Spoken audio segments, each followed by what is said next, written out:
Okay friends, in the last video we were learning continuous past tense, ચાલુ ભૂતકાળ, sentences with when, while and as. સંયોજકો while, when અને as વડે જોડાયેલા ઉપવાક્યોથી બનતું સળંગ વાક્ય આપણે ભણતા હતા. ઉપયોગ એક એવો હતો કે ભૂતકાળના કોઈ ચોક્કસ સમયે કોઈ ક્રિયા ચાલુ હતી એ આપણે બહુ સારી રીતે ભણી ગયા છીએ. ઉપયોગ બે એવો હતો કે ભૂતકાળમાં જ્યારે એક ક્રિયા થઈ ત્યારે બીજી ક્રિયા ચાલુ હતી. જ્યારે એક ક્રિયા થઈ એની સાથે જ્યારે શબ્દ હોય, એટલે કે સાદા ભૂતકાળના ઉપવાક્ય સાથે જ્યારે શબ્દ હોય તો એને વેન વડે જોડો, પણ જ્યારે શબ્દ સાથે જે ક્રિયા દર્શાવી હોય એ ચાલુ કાળની હોય તો એ વાક્યને વાઇલ કે એચ વડે જોડો. આવું આપણે ભણતા હતા. ફરીથી છેલ્લા વિડીયોમાં આપણે જે બે વાક્યોને જોડતા હતા એ બે ઉપવાક્યો પૈકી એક ઉપવાક્ય સાદા ભૂતકાળનું હતું અને બીજું ઉપવાક્ય ચાલુ ભૂતકાળનું હતું.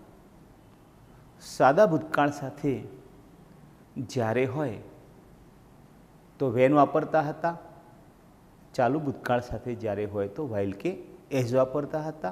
પરંતુ ચાલુ ભૂતકાળનો ત્રીજો ઉપયોગ આપણે આજે ભણવાના છીએ. એમાં થોડોક અલગ પ્રકારના વાક્યો છે, થોડોક ફેરફાર છે. જો ભૂતકાળના કોઈ એક સમયે કોઈ એક ક્રિયા ચાલુ હતી, બરાબર તે જ સમયે બીજી કોઈ ક્રિયા પણ ચાલુ હતી, એટલે કે ભૂતકાળના કોઈક ચોક્કસ સમયે બે ક્રિયાઓ એક સાથે ચાલુ હતી, આવા પ્રકારના ઉપવાક્યોને જ્યારે જોડીને સળંગ વાક્ય બનાવીએ ત્યારે બંને ઉપવાક્યોને ચાલુ ભૂતકાળમાં લખાય છે. બંને ઉપવાક્યો જો ચાલુ ભૂતકાળમાં હોય તો એવા વાક્યને વાઇલ અથવા એજ વડે જોડીને લખાય છે. આવા વાક્યોને વેન વડે નહીં લખીએ, કારણ કે બંને વાક્યો ચાલુ ભૂતકાળના છે. ઉદાહરણની વાત આપણે કરીએ. જ્યારે મમ્મી સૂતેલી હતી ત્યારે પપ્પા રોટલી બનાવતા હતા. એક બાજુ મમ્મીનું સૂવાનું ચાલુ હતું, બીજી બાજુ પપ્પાનું રોટલી બનાવવાનું ચાલુ હતું. બંને ક્રિયાઓ સાથે ચાલુ હતી. while mummy was sleeping, papa was making chapatis. બંને ચાલુ ક્રિયાઓ. જ્યારે છોકરાઓ વોલીબોલ રમતા હતા ત્યારે છોકરીઓ બાસ્કેટબોલ રમતી હતી. while boys were playing volleyball, girls were playing basketball. ઉલટી રીતે પણ લખાય. girls were playing basketball while boys were playing volleyball. જ્યારે અમે સમાચાર સાંભળતા હતા ત્યારે તેઓ બહાર ઊભેલા હતા. while We were listening to the news. They were standing outside. આવા વાક્યો એસથી પણ લખી શકાય. જ્યારે શ્રીમાન પટેલ અંગ્રેજી ભણાવતા હતા ત્યારે શ્રીમાન પાઠક સંસ્કૃત ભણાવતા હતા. As Mr. Patel was teaching English, Mr. Pathak was teaching Sanskrit. જ્યારે મોદી લોકોને સંબોધી રહ્યા હતા ત્યારે લોકો તડકામાં ઊભેલા હતા. While અથવા as Modi was addressing the people, they were standing in the sunlight. જ્યારે સચિન રમતો હતો ત્યારે પ્રેક્ષકો તાળીઓ પાડતા હતા. While Sachin was playing, spectators were clapping. આ રીતે ચાલુ ભૂતકાળનો આ ત્રીજો ઉપયોગ છે સમજીશું. ધોરણ 8માં ચાલુ ભૂતકાળનો માત્ર એક જ ઉપયોગ આપણે ભણવાનો હોય છે, પણ એક સારા હેતુથી પહેલેથી જ તમને વાઇલ, વેન, એચ અને એક કરતાં વધારે ઉપવાક્યો કે જેમાં સાદો ભૂતકાળ, ચાલુ ભૂતકાળ આવતો હોય અથવા બંને ચાલુ ભૂતકાળ આવતા હોય એવા પ્રકારના વાક્યોની પ્રેક્ટિસ થાય એટલા માટે આપણે સ્વસ્તિકના પરીક્ષા વર્તુળમાં ઘણા બધા ટૉપિક પુસ્તક સિવાય આપણે આપણી રીતે ગોઠવેલા છે.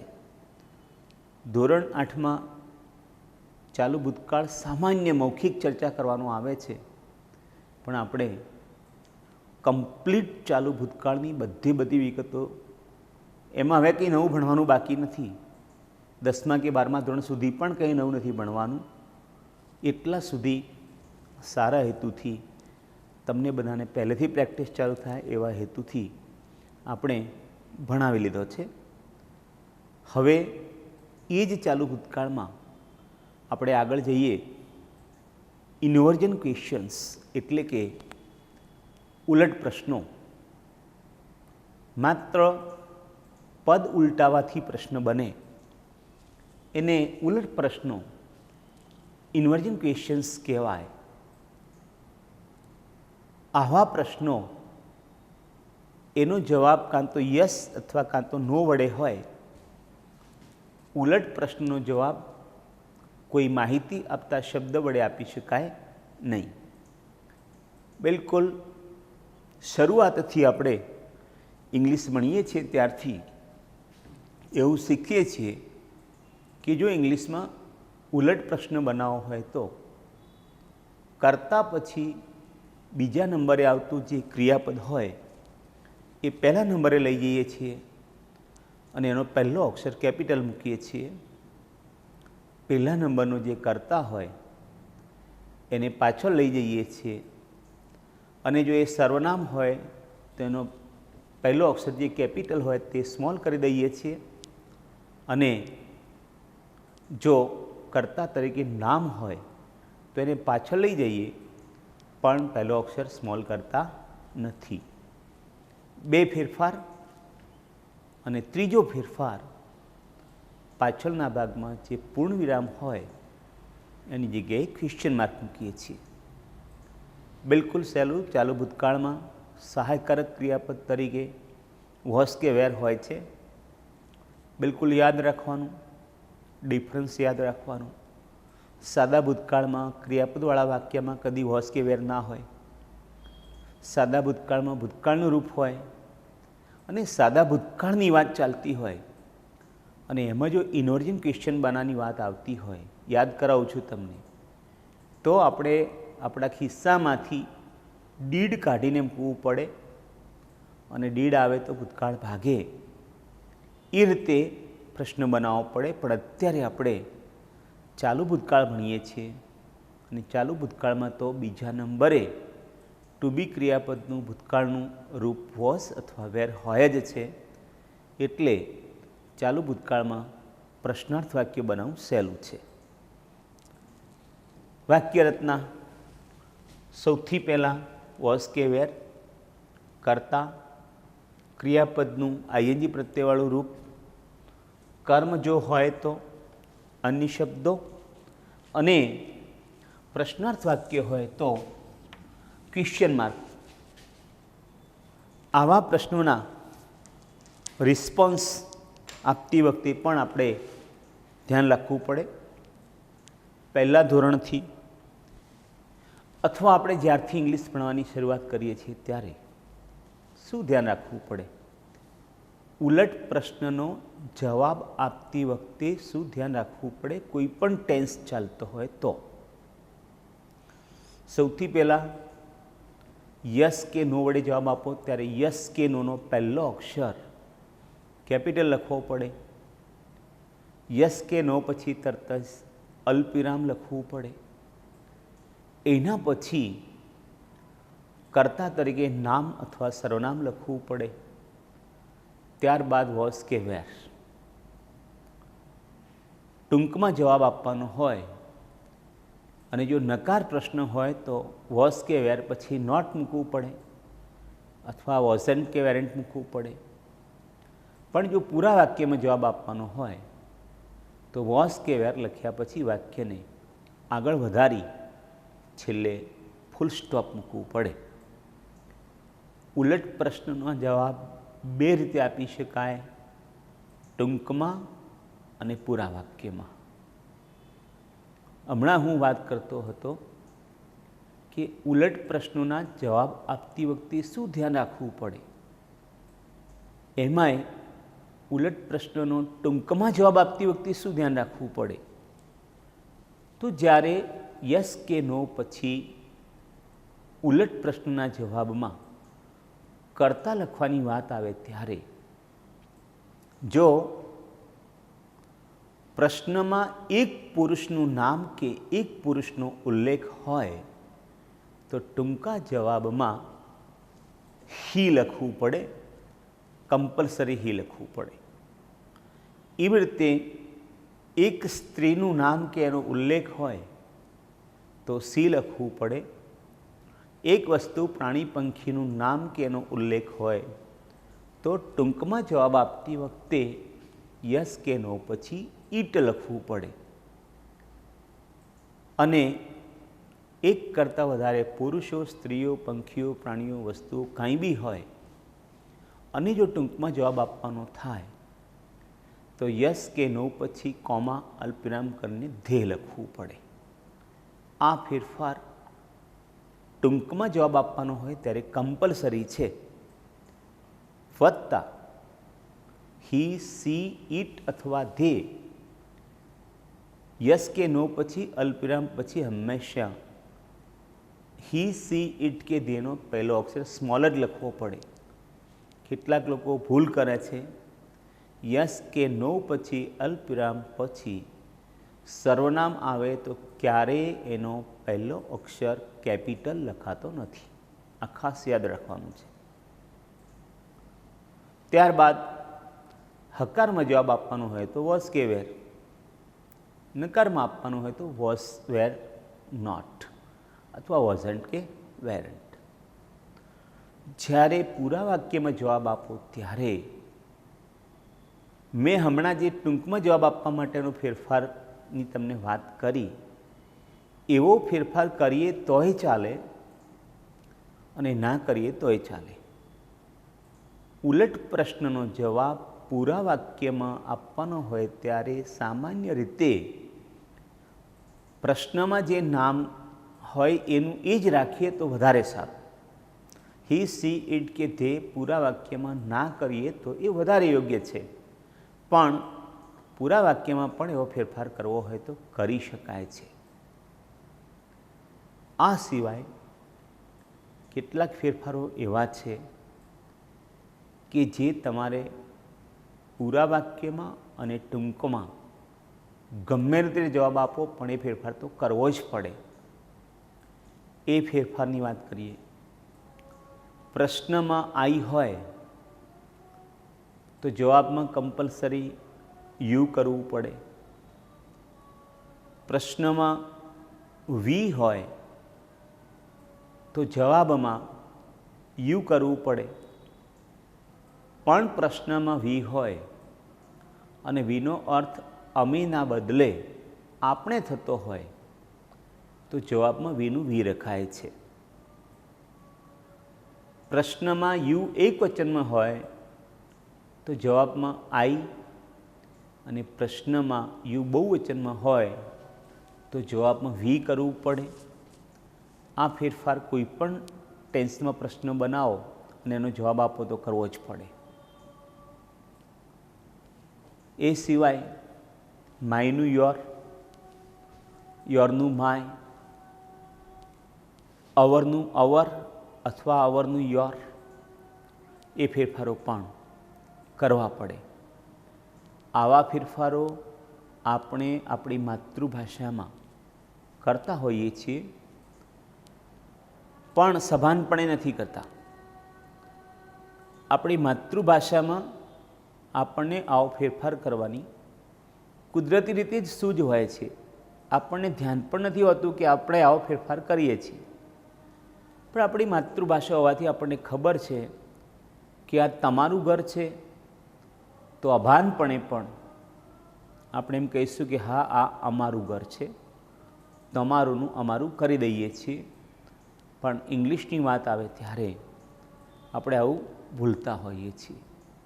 બિલકુલ ભાષા બોલવાની રીત અલગ છે, શબ્દો અલગ છે, ગ્રામર અલગ છે, પણ જે કોમન સેન્સ હોય એ તો દરેક ભાષાની એક જ હોય.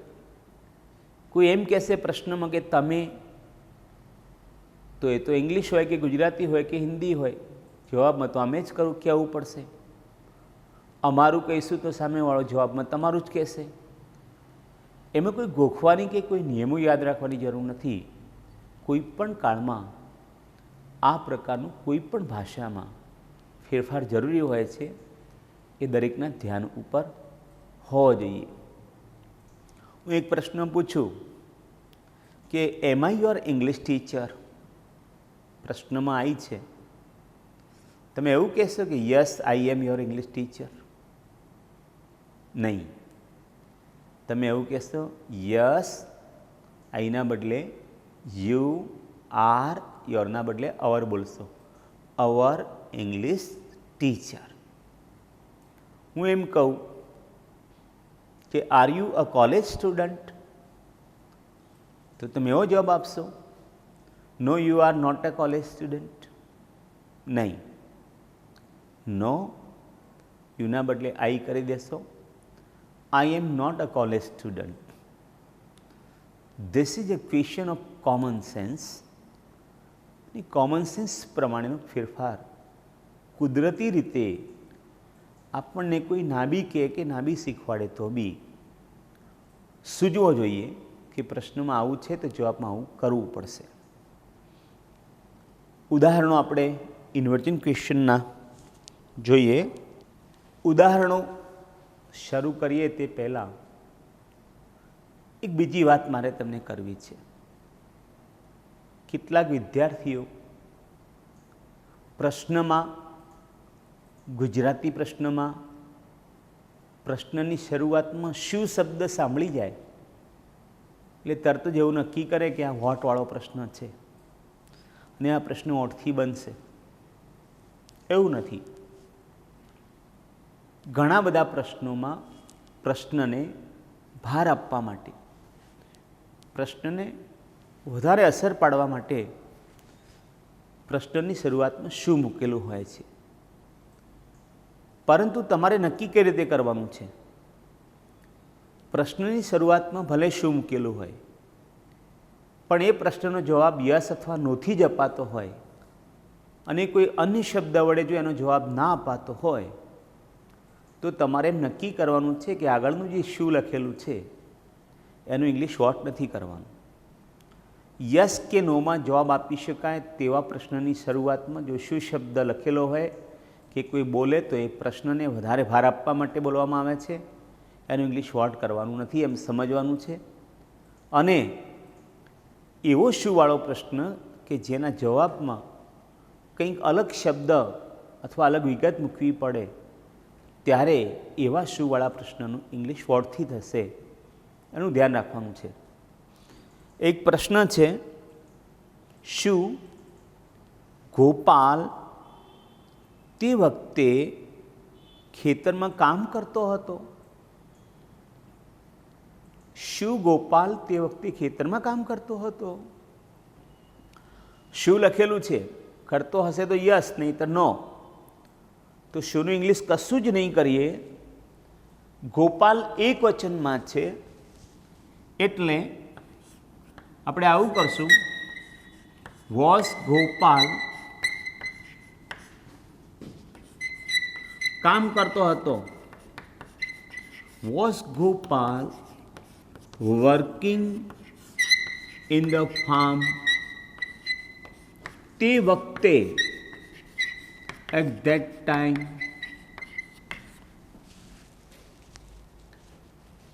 જો તમે યસ વડે ટૂંકમાં જવાબ આપો છો તો યસ, ગોપાલના બદલામાં હી વોઝ. જો તમે નો વડે જવાબ આપવા માંગો છો તો નો, હી વોઝ નોટ. યસ વડે પૂરા વાક્યમાં જવાબ આપો છો તો યસ, અહીંયા હી લખશો તોય ચાલશે, ગોપાલ લખશો તોય ચાલશે. Yes, Gopal was working in the farm at that time. No વડે જવાબ આપવો હોય તો no, Gopal was not working in the farm at that time. No વાળા પ્રશ્નમાં હંમેશા નોટ જોઈએ. અહીંયા નો હોય તો અહીંયા ક્રિયાપદ પછી નોટ જોઈએ જ. આ વસ્તુ દરેકે ધ્યાનમાં રાખવાની છે. શું ત્યારે ડૉક્ટર દર્દીઓને તપાસી રહ્યા હતા? ડૉક્ટર એક વચન છે. Was the doctor examining the patients then? ફરીથી, શું ડૉક્ટર તે વખતે દર્દીઓને તપાસી રહ્યા હતા? Was the doctor examining the patient at that time? Yes વડે જવાબ આપો છો. Yes, he was. Yes, the doctor was examining the patients then. No વડે આપો છો. No, he wasn't. No, the doctor was not examining the patients then. શું તું ગઈકાલે સવારે બજારમાં ખરીદી કરતો હતો? તું, યુ. ભૂતકાળમાં યુ એક વચન હોય કે બહુવચન? વેર. યુ સાથે વેર. Were you doing shopping in the market at noon yesterday? હમણાં જ હું સમજાવતો હતો, પ્રશ્નમાં યુ આવ્યું છે. Were you doing shopping in the market at noon yesterday? Yes, યુના બદલે I was. Yes, I was doing shopping at noon yesterday. No, I was not.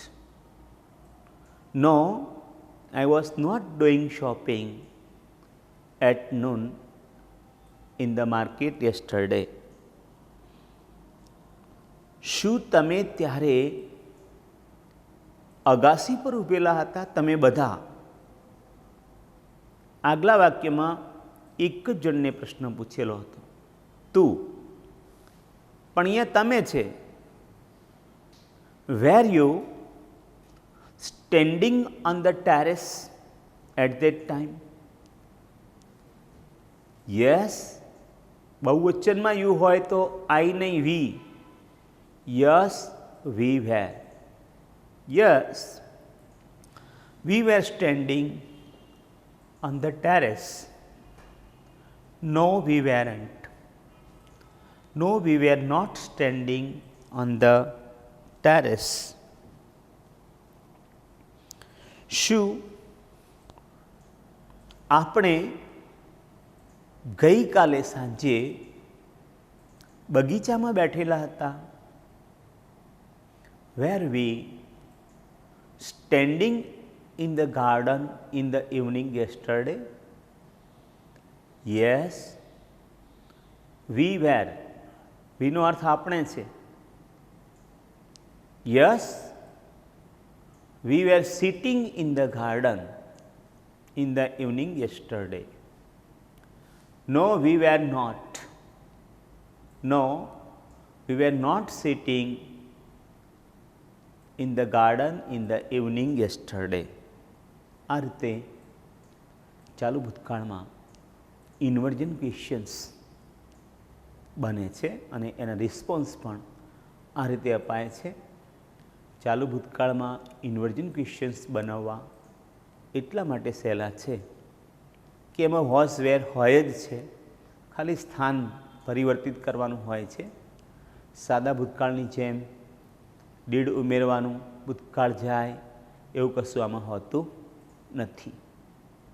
VC ખત્રીમાં ચાલુ ભૂતકાળની પ્રશ્નાર્થ વાક્યોની એક્સરસાઇઝ એટલા માટે નથી કે હમણાં જ મેં કહ્યું આપણે આ ટૉપિક આપણી શાળા માટે વધારે સારું કામ કરવા માટે વધારાનો સમાવેલો ટૉપિક છે. એવા ઘણા બધા ટૉપિક છે કે જે આપણે આપણી શાળાનું ઇંગ્લિશનું સ્ટ્રક્ચર સરસ બનાવવા માટે સમાવેલા હોય. ઓકે, આજનો વિડીયો અહીંયા પૂરો કરીએ છીએ. હવે પછીના વિડીયોમાં ચાલુ ભૂતકાળના સ્પેસિફિક ક્વેશ્ચન્સ એટલે કે WH ક્વેશ્ચન્સ, H ક્વેશ્ચન્સ ભણીશું અને ત્યારબાદ યુનિટ 2 એનું ગ્રામર, ડિગ્રી જે છે એ ભણીશું. ત્યાર સુધી છૂટા પડીએ છીએ. ઓકે.